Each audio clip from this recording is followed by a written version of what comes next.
The students, we are going to study the new chapter, that is photosynthesis in higher plants. Till date, we have studied first of all the living world. After completing living world, उसके बाद हमने plant kingdom पढ़ा, हमने अलगी पढ़ा, bryophytes पढ़ा, pteridophytes पढ़ा, gymnosperms and lastly angiosperms. Then we move ahead. हमने anatomy of flowering plants पढ़ी, हमने एनाटॉमी ऑफ फ्लावरिंग प्लांट्स पढ़ी. उसके बाद हमने मॉर्फोलॉजी ऑफ फ्लावरिंग प्लांट्स पढ़ी. Then moving ahead, we discussed the respiration in plants. We discussed the respiration in plants. So today is a new chapter, that is photosynthesis in higher plants. Photosynthesis in higher plants. To understand this chapter, one thing is sure, one thing you need to be very clear about, that is it needs proactive mind to understand. It needs proactive mind to understand. So मैं आप जितने भी बच्चे यहाँ पे हो, मैं चाहता हूँ कि आप पूरा अटेंशन, पूरे फोकस के साथ इस चीज को समझेंगे. ठीक, जितनी भी टर्म्स इसमें आएंगी, लास्ट तक, एंड तक मैं हर एक चीज को क्लियर करूंगा. इस सेक्शन में फोटोसिंथेसिस क्या होती है, फोटोसिंथेसिस क्या होती है, आपने आज तक पढ़ा होगा that it is the process by which green plants prepare their own food.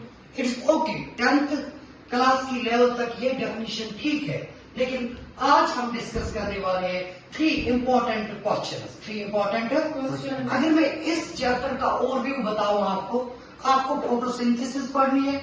Photosynthesis के अलावा light reaction, dark reaction, photo respiration, C3 cycle, C4 cycle, ये सारा कुछ इस चैप्टर में पढ़ना है. With the passage of time, जितना जितना हम आगे जाएंगे उतना उतना आपके कॉन्सेप्ट्स भी क्लियर होते जाएंगे.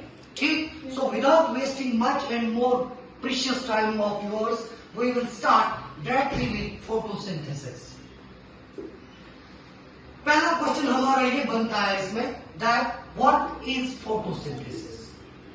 व्हाट इज फोटोसिंथेसिस, ये पहला क्वेश्चन है हमारा कि फोटोसिंथेसिस क्या है बेटा. ठीक, नेक्स्ट क्वेश्चन जो हम आज पढ़ेंगे, that is why does it occur. Why does it occur, ये दूसरा सवाल है. Apparently it seems easy. It seems 1 minute answer type of question. But I know what is the underlying concept. जब आपको मैं ये पढ़ाऊंगा तब जाकर आपको जो मैं अभी इसकी डेफिनेशन बोलूंगा, आप तो 1 मिनट में उसको याद करोगे. बट रट्टा मारने वाली डेफिनेशन नहीं होनी चाहिए.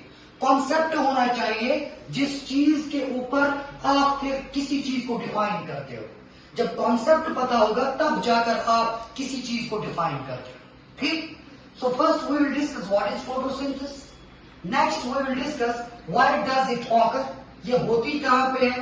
लास्ट में हम डिस्कस करेंगे importance of photosynthesis. Importance of photosynthesis. Very good. तीनों के तीनों क्वेश्चन आज डिस्कस होंगे. पहला क्वेश्चन डिस्कस होने वाला है, व्हाट इज फोटोसिंथेसिस. अगर मैं इस फोटोसिंथेसिस को डिफाइन करूं, it is a physiochemical process. It's a physiochemical process. Repeat it with me. It's a physiochemical process. It's a physiochemical process where light energy is converted into chemical energy. Where light energy is converted into chemical energy. But ये तो रट्टा मारने वाला ही case हुआ ना. ऐसा नहीं होना चाहिए. आपको समझ में आना चाहिए कि किस तरीके से हम फोटोसिंथेसिस को बोलते हैं. It is a physiochemical process where light energy is converted into chemical energy. ठीक, इस चीज को प्रूव करने के लिए मुझे सबसे पहले इस सवाल पे आना है, why does it occur. ये डेफिनेशन जो मैंने आपको बोली कि it's a physiochemical, very good, where light energy is converted into chemical energy. ठीक है बेटा, why does it occur. It primarily occurs, अगर आपसे कोई पूछे फोटोसिंथेसिस होती कहां पे है, It primarily occurs in the thylakoids of chloroplast. In the thylakoids of chloroplast. तो सबसे पहले आपको ये समझना है कि फोटोसिंथेसिस होती है आपके क्लोरोप्लास्ट के अंदर, आपकी होती है photosynthesis. So first of all we need to understand the structure of the chloroplast.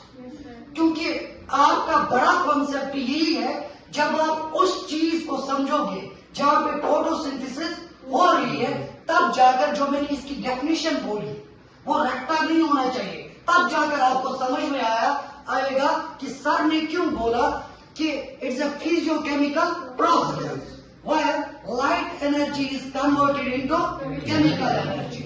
It primarily occurs in the chloroplast. सबसे पहले आप ये पता होना चाहिए what is chloroplast. What is Chloroplast. अच्छा समझो आप. Yes. What is this बच्चे स्पाई आसी chloroplast है क्या? Chloroplast Yeah. it's a cell organelle. It's a Cell organelle. it is a cell organelle present in the plants. Present in the Plants. इस chloroplast की बात करेंगे बेटा. इस क्लोरोप्लास्ट में आपका जो स्ट्रक्चर होता है. सर आप क्यों पढ़ा रहे हैं स्ट्रक्चर? क्योंकि पहली बात जो मैंने बोली सर, पहली बात जो बोली कि फोटोसिंथेसिस होती कहां पे? क्लोरोप्लास्ट पे. सो ये आपका क्लोरोप्लास्ट है. जो इसका ये आउटर ये जो लेयर मैंने बताया, इसको बोलते हैं आउटर मेम्ब्रेन. क्या बोलते हैं? Outer membrane. मैंने अभी तक ये डिस्कस नहीं किया कि क्लोरोप्लास्ट के किस वाले पार्ट पे होती है. मैं अभी खाली आपको क्लोरोप्लास्ट का स्ट्रक्चर बता रहा हूं. First it is outer membrane, then it is inner membrane. Good. It is inner membrane. Between the outer membrane and inner membrane there is a space that's called periplastidial space. That's called periplastidial space.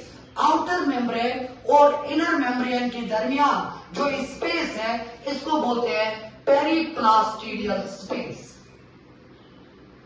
Fine. चलो sir यहां तक तो ठीक है, हम chloroplast का structure discuss करते हैं. लेकिन पहले अगर आपको कोई बोलेगा डिफाइन क्लोरोप्लास्ट, क्लोरोप्लास्ट है क्या, क्लोरोप्लास्ट की डेफिनेशन है क्या? फर्स्ट ऑफ ऑल आपको ये बोलना है it's a cell organelle. It's a cell organelle. It's a special type of plastic. It is a special type of plastic. अब यहां पे एक और टर्म आ गई, दैट इज प्लास्टिक.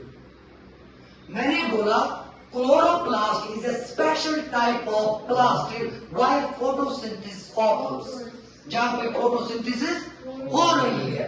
लेकिन अब यहां पे एक और टर्म आई, that is plastic. What are plastics? These are membrane bound organelles.